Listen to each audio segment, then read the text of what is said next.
नमस्कार दोस्तों, मुझे याद है मई जून के महीने से भारतीय जनता पार्टी के नेताओं ने ये बात कहनी शुरू कर दी थी कि तथाकथित एक्साइज के अंदर गड़बड़ी हुई है और मनीष सिसोदिया जेल जाएंगे। अब तो जेल में जाना पड़ेगा, जेल की रोटी खानी पड़ेगी। ये गाना भारतीय जनता पार्टी के प्रवक्ता गाते थे और जून निकला, जुलाई निकला, अगस्त निकला, सितंबर निकला, अक्टूबर निकला, नवंबर चल रहा है। जून, जुलाई, अगस्त, सितंबर, अक्टूबर, नवंबर, 6 महीने बीत गए। सीबीआई ने और ईडी ने लगभग 500 अफसरों की टीम बना रखी है, जिन्होंने मुझे लगता है 600 से अधिक जगहों पे छापे मारे। मनीष जी के घर पे छापे मारे, कई बार पूछताछ की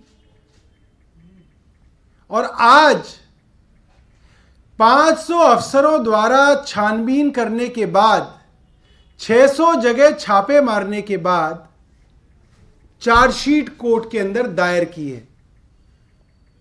अभी कोर्ट का फैसला नहीं आया है।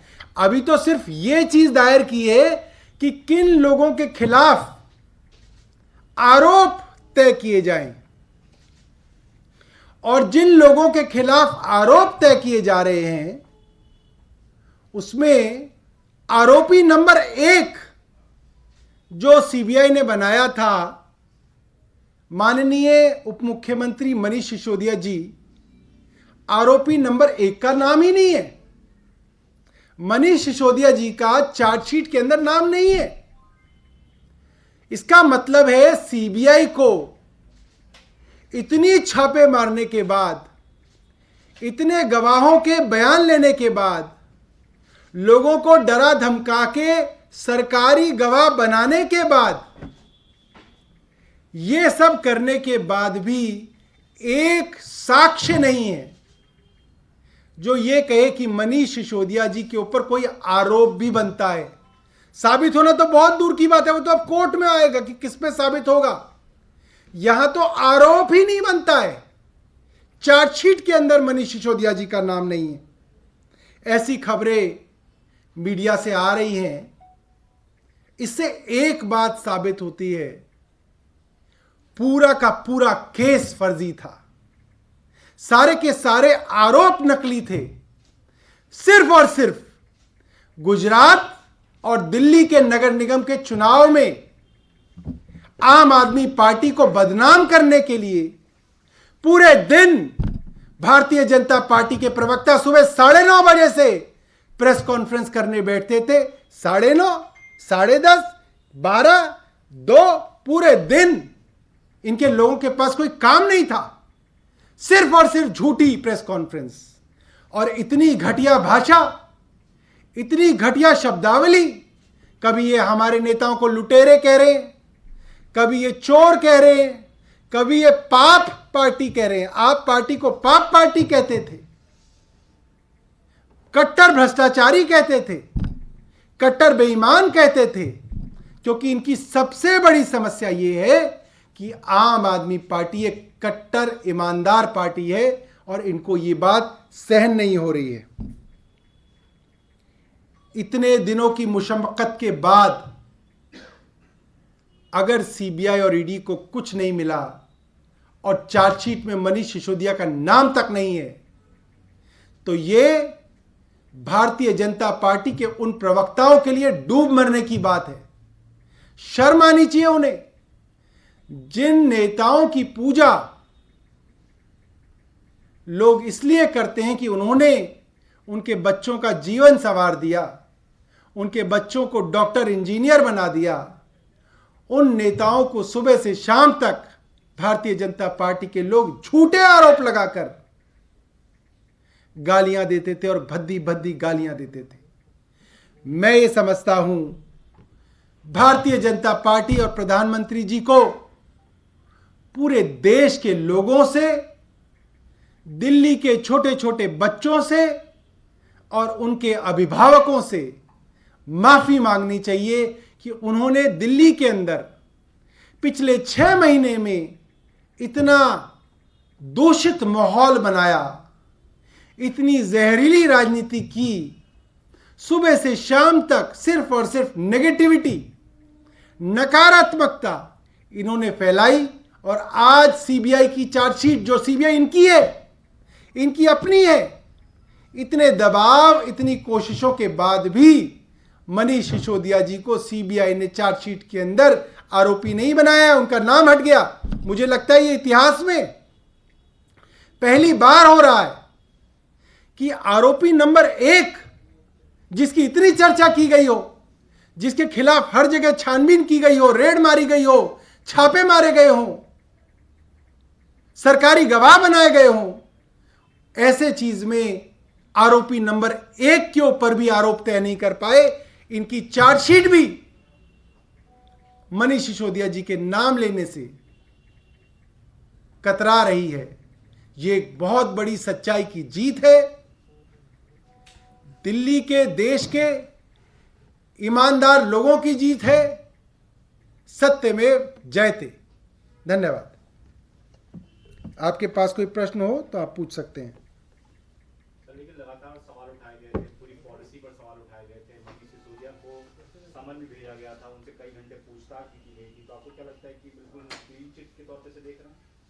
इससे बड़ी क्लीन चिट तो हो ही नहीं सकती कि आपने, देखिए, वो स्टेज भी होती है जब सीबीआई किसी को चार्जशीट में नाम डाल दे और जज साहब कह दें कि नहीं, इसके ऊपर आरोप नहीं बनते, मैं इनको यहीं से डिस्चार्ज करता हूं। वो तो दूसरी स्टेज होती है।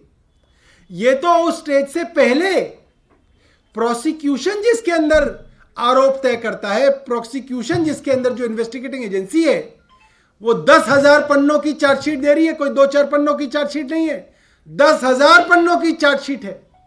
उसमें इनके पास सरकारी गवाह है, जिसको इन्होंने कहा कि मनीष सिसोदिया का तथाकथित करीबी है, वो इनका सरकारी गवाह है।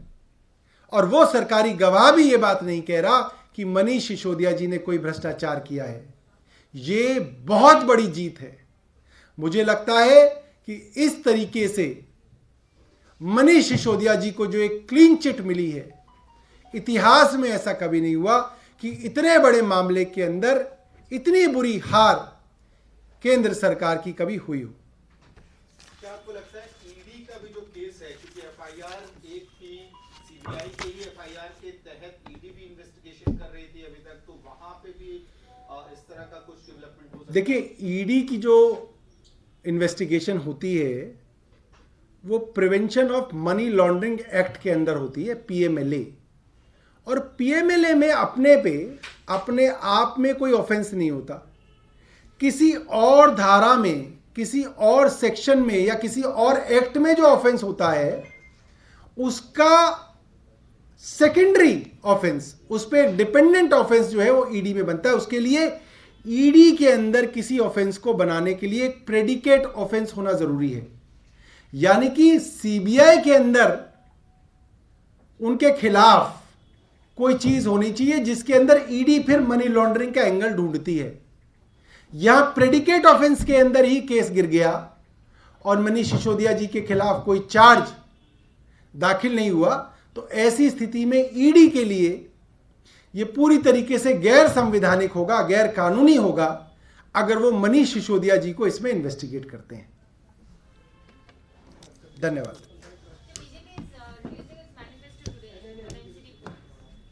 देखिए, भारतीय जनता पार्टी पूरा का पूरा एमसीडी चुनाव एक नेगेटिव एजेंडे के ऊपर चल रहा था। उनकी 6 महीने से जो उनका एजेंडा था, सिर्फ और सिर्फ झूठे आरोप। सुबह 9:30 बजे से झूठे आरोप लगाने शुरू करो। मनीष सिसोदिया जी हो, अरविंद केजरीवाल हो, आम आदमी पार्टी हो, उनको बदनाम करो। आज ग्राउंड पे भारतीय जनता पार्टी को यह पता चल गया है, आरएसएस के लोगों ने उनको रिपोर्ट दे दी है कि आपका ये नेगेटिव एजेंडा दिल्ली में नहीं चल रहा। लोग इसके बारे में बात ही नहीं कर रहे हैं, चर्चा ही नहीं कर रहे हैं।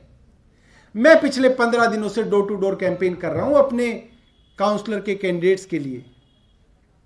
कम से कम 150 सभाएं मैं अब तक कर चुका हूं।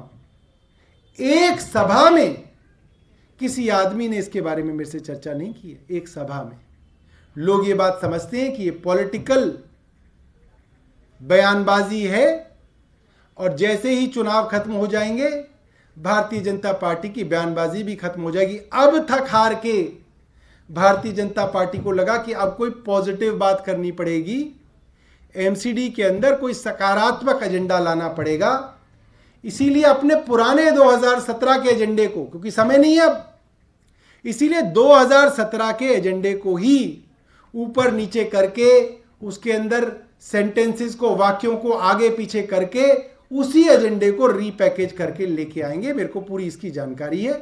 वही 2017 का एजेंडा आप देखिएगा, आपको दोबारा 2022 के अंदर भारतीय जनता पार्टी का नाम होगा, मगर नाम बदल जाएगा। कभी ये विश्वास पत्र बोलते हैं, कभी उसको ये संकल्प पत्र बोलते हैं, कभी इसको ये शपथ पत्र बोलते हैं, मगर है वो बेसिकली एक झूठ का पुलिंदा जिससे कोई उनका लेना देना नहीं।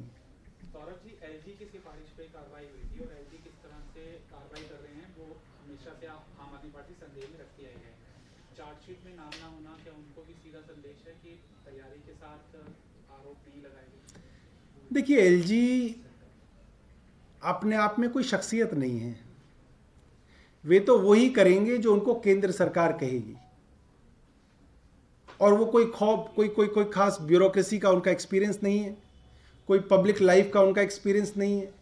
तो उनको तो जो ऊपर से कहा जाता है वो करते हैं। और मुझे लगता है कि पूरी की पूरी स्ट्रैटेजी जो है भारतीय जनता पार्टी की यहाँ पे फेल हो गई।